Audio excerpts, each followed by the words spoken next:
Yolumuzda hepsi bozuktur, çamurdur. Zaten öğrencimize talukesine girmemişler. Yani bakımlar istiyorum. Özel idaremize gelirse yani şu anda görürse daha iyidir. Horgücü okulun ikizler arasındaki 17 kilometresindeki ben şikayetçiyim. Zaten bu Horgüç'ün ve dereye kadar köprülerdeki zaten haylan gibi de götürüyor. Yani çok haylan mı geliyor? zaten haylana sel vurursa haylan ediyor. Zaten araba zor geçiliyor.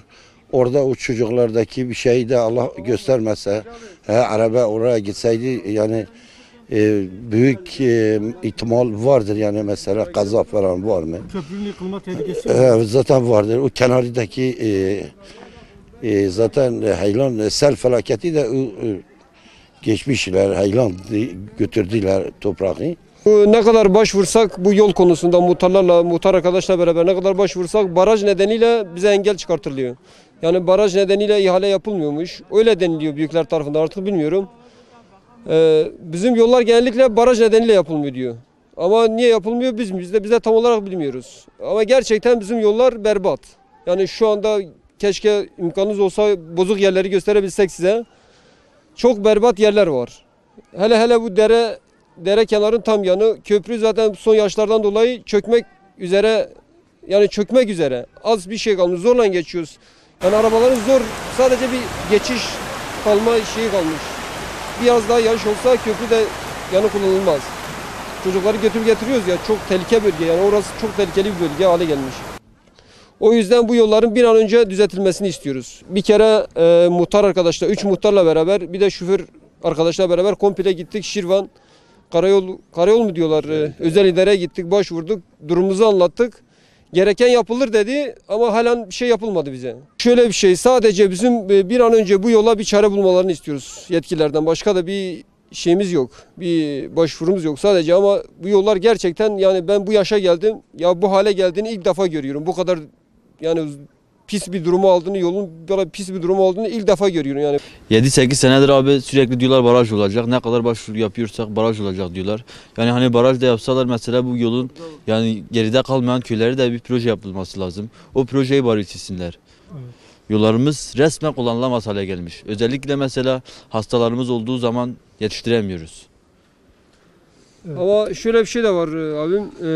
Bizim yolun ihalesi sözde yapılmış. İlkbaharda başlanacak da şu an ilkbahara kadar beklesek bazı bölgelerde yani ilkbahara kadar bu yol çalışılmaz. Bir ağaç daha gelse artık öğrenciler bu okula gelmenin bir durumu yok. Gelemeyecek duruma gelir yol. Köprü yıkılma tehlikesi. Ya köprü zaten gittiğinde çekebilseniz keşke, yani gerçekten büyükler görse ben diyorum bir el atar. Yani o durumu görse bir el atarlar bence diyorum. Bazı yollarımız abi resmen uçurum kenarında gidiyoruz. Yani yaptığımız en ufak hatayı belki çocukların tehlikeye girmesi, riske girmesiyle beraber ödeyebiliriz. Yani yarın öbür gün bir şey olsa diyecekler ki belki de şoförlerin suçu. Ama yollar resmen kullanılamaz hale gelmiş. Son yaşlardan dolayı gördüğünüz gibi alabilseniz burayı görüyorsunuz. Bu hep oyuklar olmuş. Burada çökmesi an meselesi. Hani öğrenciler her gün gördüğünüz gibi yoldan geçmek zorunda, okula gitmek zorunda kalıyor. Bu şekil bazen yağışlar oluyor, şiddetli yağışlarda oluyor ya, bu sene zaten şiddetli yağışlar oluyor son zamanlarda. Bu su bayağı bir yükseliyor. Bazen öyle bir yükseliyor ki yola giriyor. Yani yola kadar yükseliyor bu su. Böyle bir durumda buradan geçmemizin bir şansımız yok. Buradan geçme şansımız yok. Abi kim gidebildi, gideceği kadar.